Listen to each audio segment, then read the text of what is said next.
The notification on my phone pinged when I was in the middle of cooking dinner. Typically, when I'm in the midst of simmering a sauce, I ignore any calls from my phone. Perfection takes time and attention to detail. If I don't want to ruin the sauce, I need to ignore my phone at all costs. That goes double if the notice is from work. My sauce was racing to the finish line and it smelled amazing. This was the most critical time. If I kept it on too long, it would burn. Too short, and it's not as flavorful as it could be. It's all about striking the right balance. But when my phone pinged again, and again, and again, despite not wanting to let my attention drift, 4 notifications in quick succession seemed to warrant a glance. I put down the wooden ladle and picked up my phone. I was right, it was work-related. But it wasn't a stressed supervisor emailing me about something that could wait till tomorrow. Instead, it was a notification from our security system. As the office manager, that did demand my attention, as much as I hated to admit it. I unlocked my phone and saw that 4 different motion-activated security cameras had gone off. The back door, the back hallway, the central office bullpen, and the storage closet.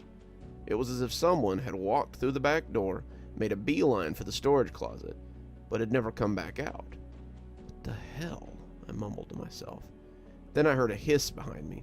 I wheeled around and saw my sauce had boiled over. I dropped my phone and moved to the saucepan before it burned, but it was too late. The sauce was ruined. Hell, I sighed and shut off the stove. I picked up my phone and dialed my boss, Jeff. He needed to be aware that someone might be in the building. He lived down the street from the office and could meet the police there before I was able to get there. Plus, until I saw the person in the storage closet leave, I wasn't too keen on checking anything out myself. 2 rings later, and Jeff answered. "Hey, Nee, what's up?" "Sorry to call you at home," I said, but Jeff cut me off. "No big deal. Gets me out of doing the dishes. What's up?" "Did you get the notifications on your phone?" For what?" "The motion detector at the office." "I wasn't aware I could get those," he said, genuinely confused. "Remember, we set them up when they came to update the camera software?" "Oh yeah, I remember now. I turned off the notifications while setting up my phone because they went crazy one night a few months ago." "I'm sorry, what?" "Before you got hired on," he clarified, "one night they just kept going off.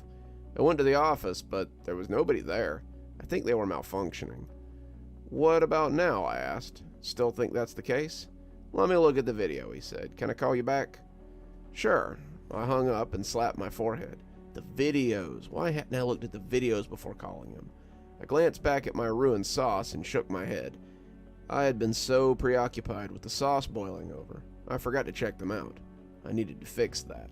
I pulled up the first video and watched the short 4-second clip. Or I would have if there was anything on the screen. There was nothing but black. It rolled for 4 seconds and then just ended. The remaining 3 videos did the exact same thing. I was confused.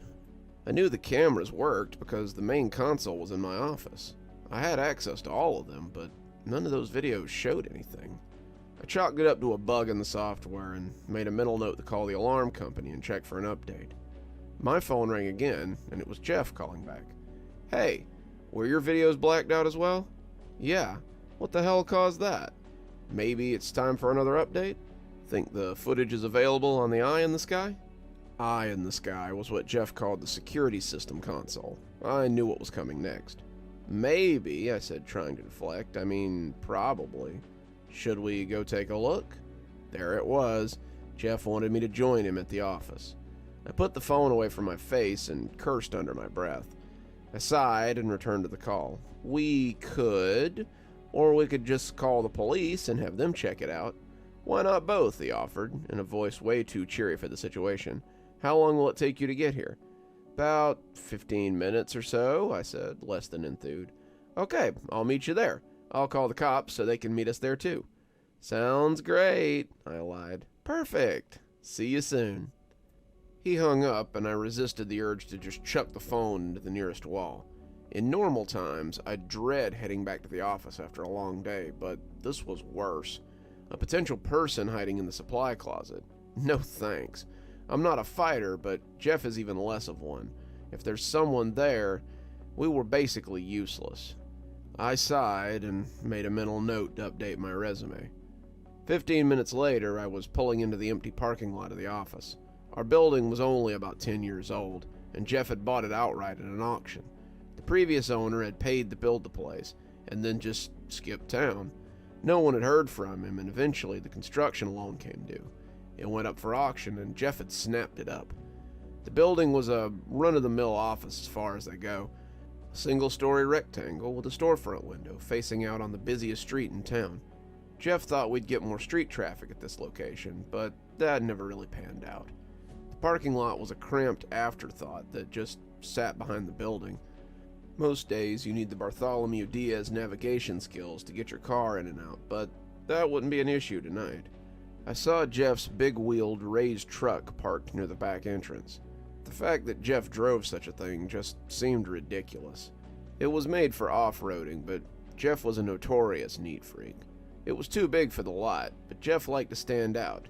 Jeff thought the beast gave him a presence his body didn't. I couldn't help but chuckle every time I saw Jeff, a 5'5" sliver of a man, hop down from that elevated driver's seat. Watching him climb up was even funnier. I parked my beat-up Nissan next to him, and he gave me a friendly little wave. He was on the phone. I assume he had finally called the cops, so I waited for him to finish before I stepped out. After a few seconds, he hung up his phone and rappelled down to the ground. "Thanks for coming. I know it's not ideal." "Part of the job," I said, not believing a word of what I was saying. "Cops said they're sending a cruiser over in a few." "Sure," I said again, not believing a word of it. "You get any more notifications?" he asked. "Nope, not since the camera leads into the supply closet went out." "What's so attractive about the supply closet?" "Dunno, maybe he knew that's where we keep the snacks and the coffee," I offered. Jeff chuckled. He needed printer paper and staples too, I guess. You can never have enough printer paper. We stood there for a beat, not knowing what to say. I liked Jeff, but we weren't exactly close friends. We worked together, and we were friendly, but it kind of ended there. I shifted uncomfortably, waiting for the cops to show up and break up the monotony. I suddenly realized this was the first time in my life I was actually glad the cops would be coming, and I stifled a laugh. First time for everything, I suppose. "Should we go in?" Jeff asked. "Let's let the cops take the risk," I answered. "Not a fan of Back the Blue, I take it?" "Not really," I deadpanned. "Maybe we can peek in through the windows." "Might be hard to see anything." I'm gonna try," Jeff said. He walked around the corner of the building and headed towards the front window. As he left, it dawned on me that I was all alone in the dark back alley of the parking lot of a building where a potential criminal was hiding inside. I sighed and called out, "Wait up, Jeff." I started to jog to join him when the lights in the back hallway lit up. I stopped and glanced at the back wall like I could see through the bricks. There was a little porthole window on the back door, but I couldn't see anything from where I was. "Jeff," I yelled, "the lights are back up." A few seconds later, he came jogging back around the corner. He stopped next to me and I pointed at the window. "What the heck?" "What's weird is that the motion sensor didn't send us a video." "Are these lights on a timer or—" "No, they aren't," I said. "How did it turn on?" "Not really sure." As the words escaped my lips, the lights went back out again. I pulled out my phone in anticipation of a video coming my way, but nothing did. I shook my head. "What's going on in there?" I said, more to myself than Jeff. "I'm gonna go take a peek in the window," he said. "Be careful, okay?" "I'll be fine," he said, with the confidence of a man twice his size. "I'll give Jeff this. He didn't back down from anything. This could be a blessing or a curse." He walked over to the window and stopped, looking back at me as he smiled. "If something happens to me, run." "Oh, I will," I said, not joking. Jeff cupped his hands and stared into the little window. I watched, anticipating running away, but not really going anywhere. After a few seconds, Jeff turned back and shrugged his shoulders. "I don't see anything." "Weird," I said. As I did, the lights started flickering inside. Jeff turned and looked back in my direction, but I still didn't see anyone. He was shaking his head in disbelief. "This doesn't make any sense." He turned back towards me and said, "Go around the front and see if you can see anything inside." I wanted to tell him to get bent, but I swallowed hard and said, "Sure." I spun on my heels and walked around the building. The last thing I wanted to do was peer inside the office when the weird crap was happening, and it really wasn't fair for him to ask me. In my head, I made a plan to get my revenge and call out on Friday. There wasn't much traffic on the street at the moment. That was to be expected. The town is sleepy at the best of times. In the late evening, it was more like a ghost town. I walked to one of the windows, cupped my hands, and leaned against the glass. It took my eyes a second to adjust, but everything inside looked undisturbed when I did. Off to the right, I could see the back hallway lights flickering, but no one was there to flick the switch. It was still odd as hell that the lights were freaking out. It didn't make sense. I was about to head back to the parking lot when something caught my eye. Near the supply closet, I saw an office chair pushed out from a desk. It rolled a few feet before stopping in the hallway. Either someone was hiding under the desk or... Whoop! Nearly jumped out of my skin as the police siren went off behind me. I turned around and was greeted with lights in my face. I raised my hands and shielded my eyes. "What are you doing out here?" a gruff male voice called from the car. "I work here. Can you move the light out of my face, please?" "You're the one who made the call?" "My boss did. He's around back." "Why are you peering in the window?" "Ask him. It was his idea." The cop opened the door and stepped out. Internally, I sighed. I knew this was going to be a whole thing. Cop's got a cop, after all. "You got any ID?" he asked. "In my purse, which is in my car, which is back in the parking lot, where my boss is."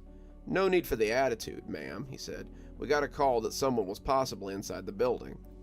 "Right, and you thought that after committing my crime I would just hang out in front of the building on a busy street and peer into the window."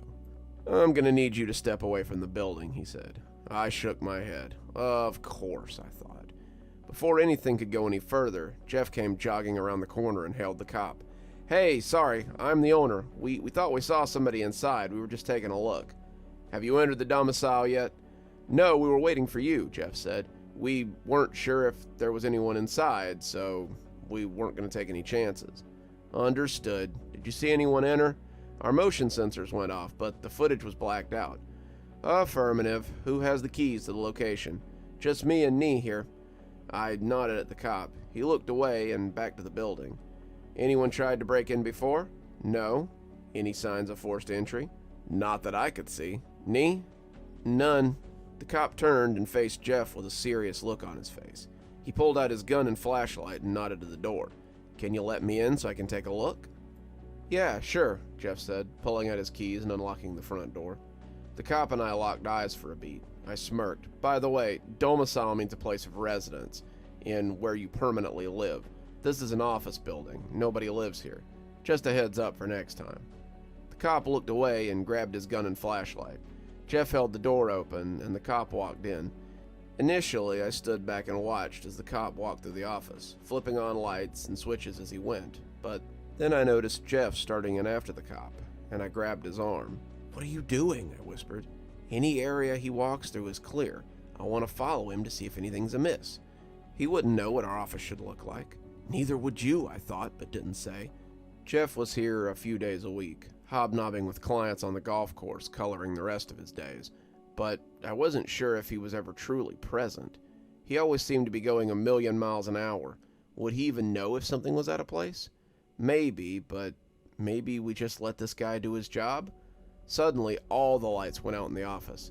The cop turned back towards us and yelled, "Why'd you shut the lights off?" "We didn't," I said. "Well, what the hell happened?" "Maybe we lost power," Jeff said. I nudged him and pointed at the nearby computers. They were all still powered on. Jeff stared at the computers, trying to puzzle out what had happened, when I felt my phone vibrate in my pocket. I pulled it out and saw that we had a new video from the camera. I didn't think too much of it. We were now moving inside the building, but I decided to check it out anyway. Assuming it would be a black screen, I didn't have any high hopes for seeing anything. I clicked on the icon, and when the video came up, I was instead greeted not by a black screen, and I watched a real video. But it was from a section of the office that no one was near. It was by Jeff's office, in fact. In the video, nothing happened for a few seconds, until Jeff's office door slowly swung open.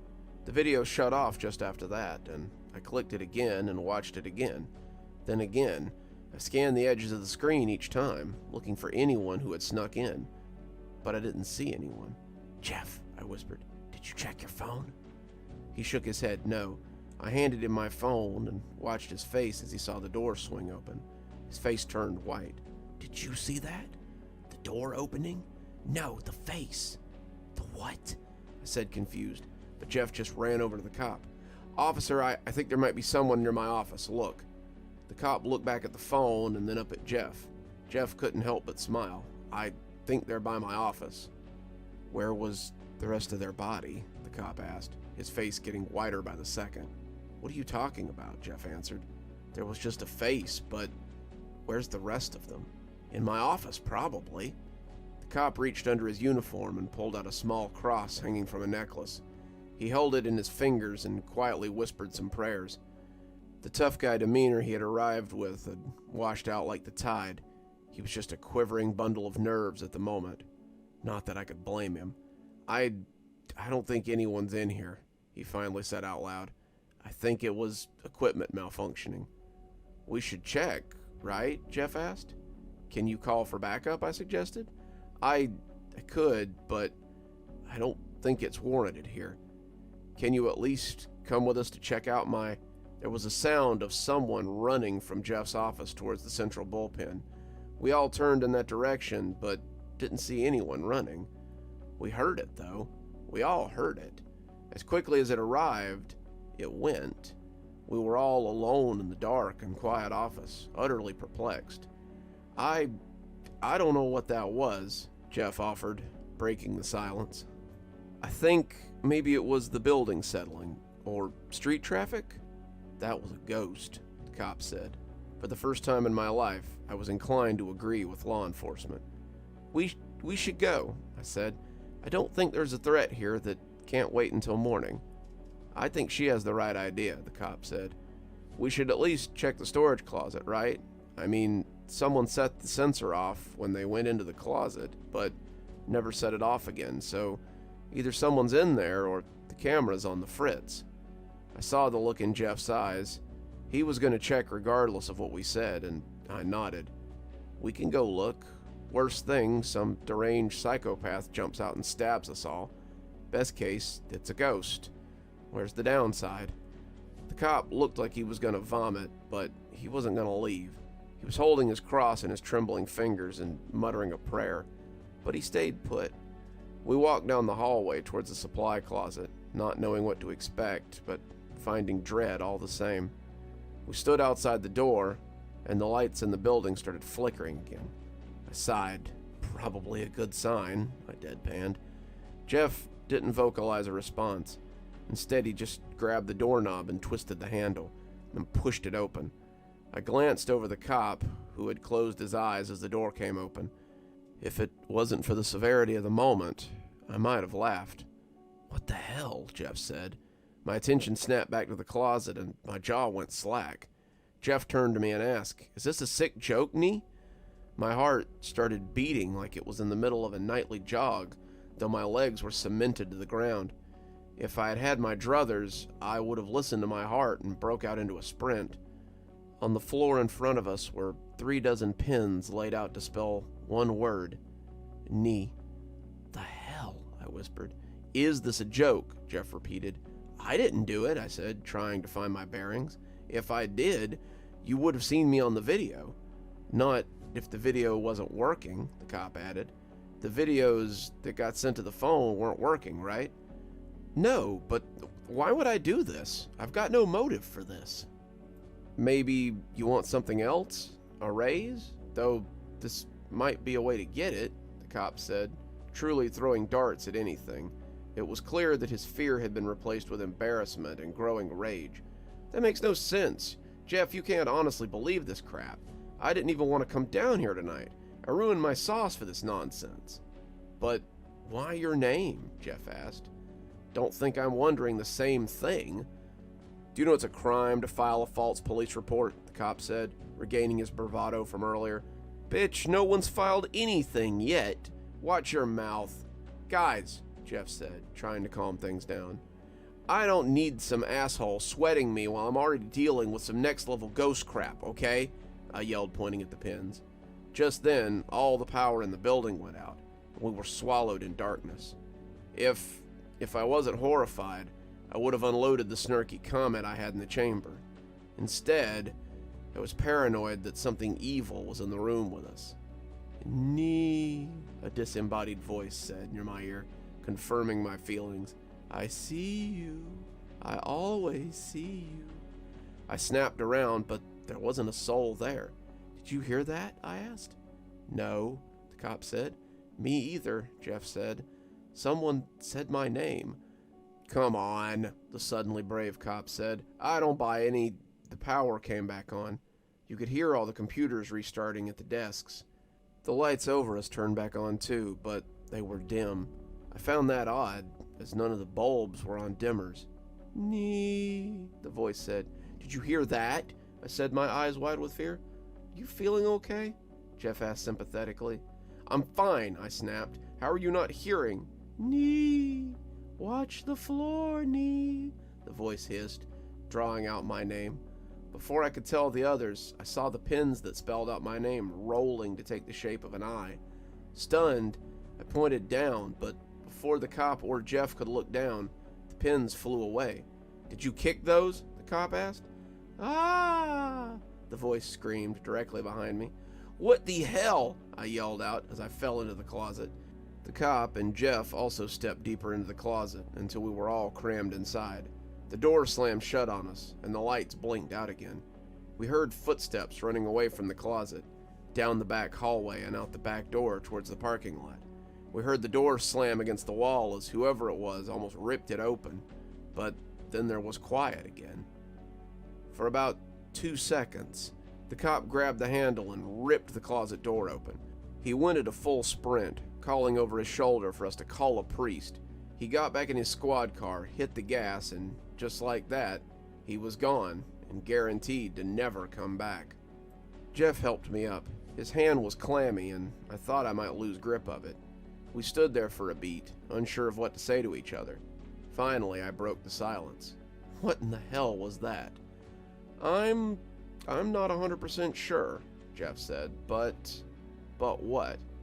"When I bought the place, I did get it for a steal." "Yeah, you told me that before. Have I ever mentioned why I got it for a steal?" "The guy who built it left town, right?"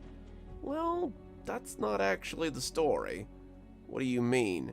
"The guy did suddenly leave town, but it wasn't because he wanted to." "What happened?" He was murdered." "Here? In the building?" "Yeah, but also literally here, in the supply closet. I ran out of the closet like the floor was lava. I tried to punch Jeff, but I remembered my rent was due and held back. I still balled up my fist just in case a FU switch got flipped." "Why didn't you tell me this?" "I haven't told anyone that. It happened in the past." "How did he die?" "Someone killed him," Jeff said, looking away. "They might have mentioned something about ritualistic something or another. He was killed by a cult?" "I don't know that. No one does. All I knew was that the building was finished, big enough for my growing company, and way underpriced. I didn't have a choice, Nee. It was a steal." "Is this the first time?" "Well, yes and no. There's been weird stuff before. Papers moving, doors closing, stuff like that. But nothing like what we saw here tonight. You've had weird things happen and never bothered to tell anyone. Never bothered to tell me. I close up the building most nights. Alone. If you would have seen something strange, I assume you would have told me. I never heard from you, so I assumed everything was kosher." "Is everything kosher now?" I asked. I don't know. You heard that thing run out, right?" "I heard something run out of here. Are we safe?" I think so." "Do you want me to go check?" "Seems the least you can do, Jeff." He didn't argue. He walked out of the supply closet and went to check if the coast was clear. After a few minutes, he came back and said we were good. We walked out together into the parking lot. "If you need to take tomorrow off," he started, "I'm going to need to take the rest of the week off." "Like I was saying, the rest of the week, that's okay. No penalties on my end. Jeff, you should probably tell the office." "Probably, but let's sleep on it, okay? I'd rather wait for Monday when you're back to do it." "They'll think I've gone loco if it's just me." I agreed, and we went to our vehicles. I watched Jeff slip and bash his shin on the running boards while climbing into his Mondo truck. I laughed and didn't care. It was karma as far as I was concerned. I started to get into my car and head home. I knew it was too late to make dinner, so I was thinking about grabbing something when I glanced in my rearview mirror and nearly had a heart attack. I swear I saw someone sitting in the back seat. It was only for a fleeting few seconds, but I saw a pale figure grinning at me like he'd pulled a fast one on me. I slammed on the brakes and my car came skidding to a stop. Thankfully, there wasn't another soul on the road, or I would have had a major accident. I checked the back seat and didn't find any trace of a person at all. I chalked it up to being scared from earlier and headed home. The rest of the ride was pretty uneventful. However, as soon as I crossed into my apartment, something seemed off. Things felt heavy, oppressive, unsteady. It was as if I was wading into a still-looking ocean, only to find underwater currents knocking me down. I dropped my keys and my wallet on the counter and quickly scanned my apartment. Nothing seemed out of place, but my brain didn't agree with my eyes' assessment. My brain was telling me to leave and not come back. I should have listened. I glanced over at the pan of ruined sauce, now stone cold. I sighed. My stomach reminded me that I hadn't eaten anything since lunch. I popped down on the couch and pulled out my phone. I had to scroll new restaurant options for 10 minutes before settling on one of the 3 places that I usually ordered from, so I might as well get comfortable while doing it. I was checking out a new pho spot I probably wouldn't have ordered from when the lights in the apartment started flickering. Typically, this wouldn't be anything I'd be worried about, but considering the last few hours, it rapidly climbed up my things I need to be concerned about list. I put my phone down and looked around the apartment. If you're here, I said, let me know. Nothing was going to happen, I told myself. You're being paranoid. For about 30 seconds, that was correct. Then my microwave chimed and the door swung open. I stood up from the couch, unsure of what the hell was going on, but knowing in my reptile brain that the thing I saw in the car hadn't been a figment of my imagination. Something had followed me home. I'm sorry that something bad happened to you, I said, spinning around, but I didn't have anything to do with your death. Just then the saucepan started to shake on the stove. I swallowed hard and gave myself a second to comprehend what was happening. After a beat, I said, what happened to you was tragic, but I don't know anything about it. I didn't have anything to do with your death. The saucepan flipped off the stove and slammed on the ground. I let out a fearful little yelp. I was shaking. Just then, the lights went out in my apartment. Nee, the voice said right in my ear. Watch the floor, Nee. Leave me alone, I screamed. I didn't have anything to do with your death. Watch the floor, Nee, the voice said, and the lights came back on again. I glanced down at the floor, but didn't see anything different. The saucepan on my kitchen floor jumped up like a firecracker was under it, and landed with a bone-shaking crash. I didn't hurt you, I said softly, catching a cry in my throat. I know. I'm the one who hurt them, the voice hissed in my ear. Then it clicked. This wasn't the ghost of the man that had been murdered in the office. This was the person or thing that had done it. My blood ran cold. Watch the floor, it said again, this time with a laugh. I walked around the counter and looked down at the kitchen floor. My heart stopped. On the floor, written in spilled sauce, was a message meant for me. You're next. Oh my God, I croaked. Suddenly the pan flew up from the ground and came screaming towards my head. I dove out of the way as it slammed into the wall behind me, punching a hole in the drywall. I scrambled to my feet, my heart racing.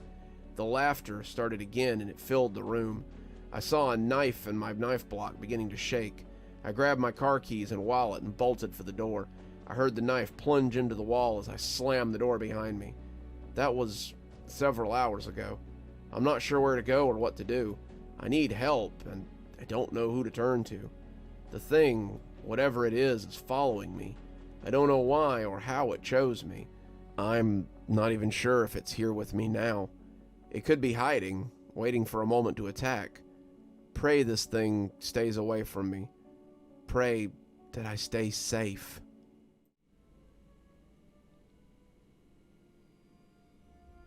Good evening, everyone. It's me, Dr. Plague. Thank you so much for joining me for tonight's story.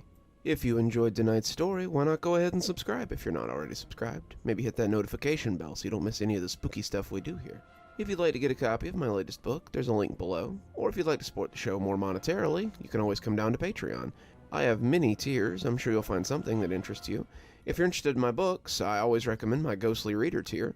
Ghostly Readers get a copy of my book signed on their doorstep anytime I write one, which is at least twice a year.